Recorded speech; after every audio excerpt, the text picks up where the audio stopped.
मुंबई महापालिका निवडणुकीआधीच शिवसेना आणि भाजपमध्ये विकास कामांवरून जुंपली आहे। नुकताच मनसेला जय महाराष्ट्र करून भाजपत प्रवेश केलेले नगरसेवक प्रकाश दरेकर यांच्या प्रयत्नातून उभारण्यात आलेलं दहिसर येथील मुरबाळी देवी खेळाचं मैदान, जलतरण तलाव आणि व्यायामशाळेचं मुख्यमंत्र्यांच्या हस्ते उद्घाटन झालं।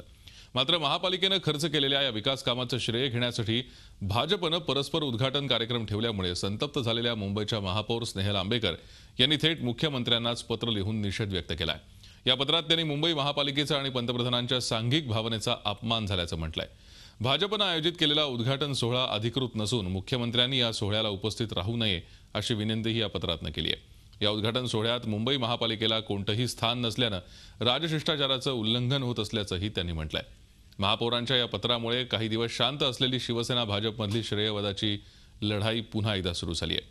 महापालिका निवडणुकीच्या पार्श्वभूमीवर दोन्ही पक्षात शहकाटशहाचं राजकारण रंगणार असंच दिसतंय।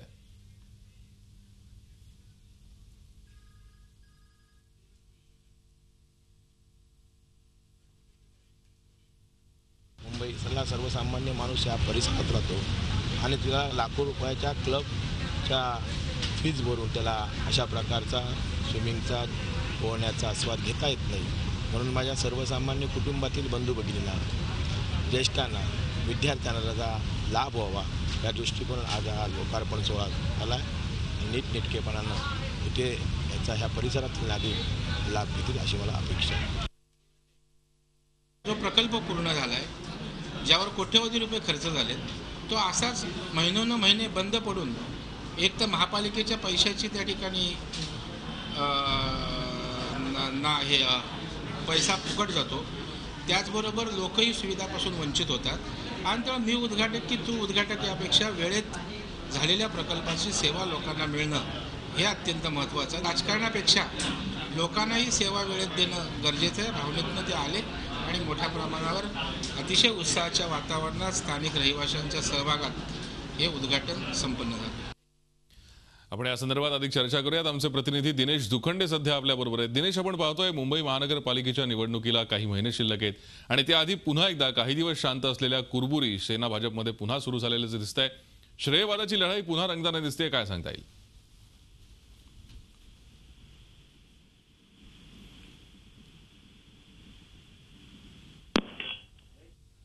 आपण पाहतोय सेना भाजपमध्ये श्रेयवादाची लढाई रंगताना दिसते। दहिसर मधल्या या एका कार्यक्रमाला न जाण्यासाठी महापौरांनी मुख्यमंत्र्यांना पत्र लिहिलं। हा कार्यक्रम पालिकेचा अधिकृत कार्यक्रम नाहीये असं त्यांचं म्हणणं होतं। मात्र मुख्यमंत्र्यांनी दहिसरमध्ये असलेल्या या तरण तलावाचं, खेळाच्या मैदानाचं आज उद्घाटन केलं। आपण दिनेश दुखंडे आमचे प्रतिनिधी आपल्या सोबत आहेत, त्यांच्याकडून अधिक माहिती घेऊयात। दिनेश, पुन्हा एकदा श्रेयवादाची लढाई सेना भाजपमध्ये रंगताना दिसतेय। होय, नक्कीच शिवसेना आणि भाजप हे एकमेकांचे मित्र पक्ष आणि सत्तेत भागीदार असले तरी संपूर्ण महाराष्ट्राने या दोन्ही पक्षांमध्ये सुरू असलेलं शहकाटशहाचं राजकारण यापूर्वीही पाहिलेलं आहे आणि आज ते दहिसर मधल्या कार्यक्रमामध्येही पाहायला मिळालं। दहिसरमध्ये कार्यक्रमामध्ये संपूर्ण वर्चस्व हे भाजपचं होतं। भाजपमध्ये नव्याने प्रवेश केलेले प्रकाश दरेकर आणि नवनिर्वाचित विधान परिषद सदस्य प्रवीण दरेकर या दरेकर बंधूंचा हा कार्यक्रम होता। महापालिकेच्या माध्यमातून दहिसरमध्ये त्यांनी महापालिकेच्या निधीतून बांधलेल्या तरण तलाव आणि व्यायामशाळेचा उद्घाटनाचा कार्यक्रम होता। त्या कार्यक्रमाला राज्याचे मुख्यमंत्री देवेंद्र फडणवीस उपस्थित होते। व्यासपीठावर संपूर्ण भाजप नेत्यांची उपस्थिती होती। शिवसेना या कार्यक्रमापासून अलिप्त राहिली, त्यामागचं स्थानिक राजकारण तर आहेच, मात्र महापौरांनी भाजप देवेंद्र फडणवीस यांना पत्र लिहून आपली नाराजी व्यक्त केली होती की हा कार्यक्रम आहे यापासून त्यांना दूर ठेवलं गेलं किंवा लोकसांघिक भावनेने जी पंतप्रधानांची भावना आहे किंवा महापालिकेचा जो अनादर झालेला आहे त्यामुळे तुम्ही या कार्यक्रमात सहभागी होऊ नका। मात्र आज जे पोस्टर्स दिसत होते किंवा दरेकर यांनी जी कार्यक्रम पत्रिका छापली होती त्यावर सर्व शिवसेना नेत्यांचे, विशेषतः मंत्र्यांचे फोटो, महापौरांचे फोटो होते। महापौरांना या कार्यक्रमासाठी 2 महिन्यांपासून पाठपुरावा केल्यानंतरही त्यांच्याकडून योग्य प्रतिसाद मिळाला नाही, त्यामुळे आपण हा कार्यक्रम केला आणि त्यामध्ये मुख्यमंत्र्यांना सहभागी करून घेतलं। जर महापौर या कार्यक्रमात सहभागी झाले असते तर निश्चित आनंद झाला असता, अशी प्रतिक्रिया दरेकर बंधूंकडून व्यक्त झालेली आहे। मात्र महापालिका निवडणुकीच्या पार्श्वभूमीवर हे राजकारण आहे आणि वोट बँकेचंही राजकारण आहे आणि दहिसरमध्ये कोणाचं शक्ती प्रदर्शन अधिक, कोणाचं वर्चस्व जास्त यावरून हे युद्ध रंगलेलं दिसतंय आणि त्यातून हा मानपान किंवा श्रेयवादाचा आपल्याला मुद्दा दिसून आलेला आहे. धन्यवाद दिनेश, सविस्तर माहितीसाठी.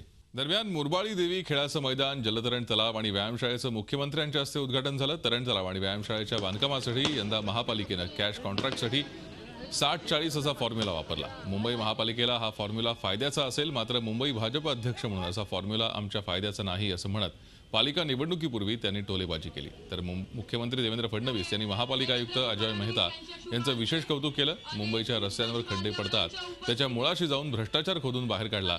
आता मुंबईच्या रस्त्यावर काम करणारे कॉन्ट्रॅक्टर्स हिंमतच करणार नाहीत असं ते म्हणाले.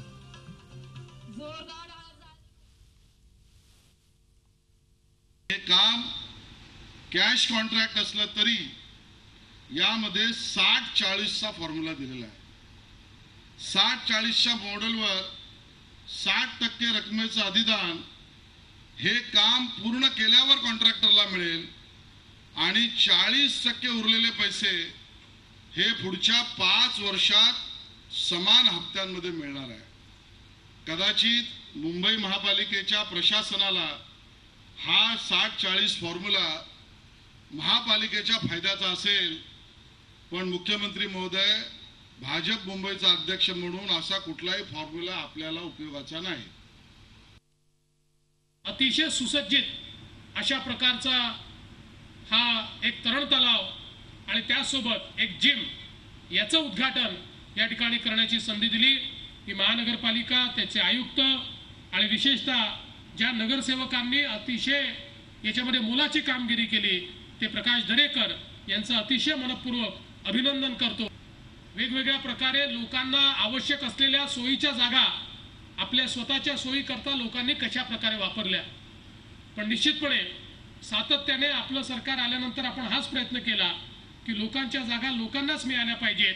लोकांच्या ओपन स्पेसेस असतील, एम्युनिटी स्पेसेस असतील, या सगळ्या लोकांना उपलब्ध असल्या पाहिजेत. त्याच्यावर कोणाच्या खासगी कब्जामध्ये त्या जाऊ नये. ठीक आहे, मेंटेनन्स वगैरे या गोष्टी योग्य आहेत, पण त्याच्यावर खासगी मालकी आणि आम्ही म्हणू तेच लोक त्या ठिकाणी येतील अशा प्रकारचा भाव हा कुठेही असू नये. जे जनतेचा आहे, सामान्य माणसाचा आहे, समाजाचा आहे, ते समाजालाच उपलब्ध झालं पाहिजे. झी 24 तास रहा एक पाऊल पुढे.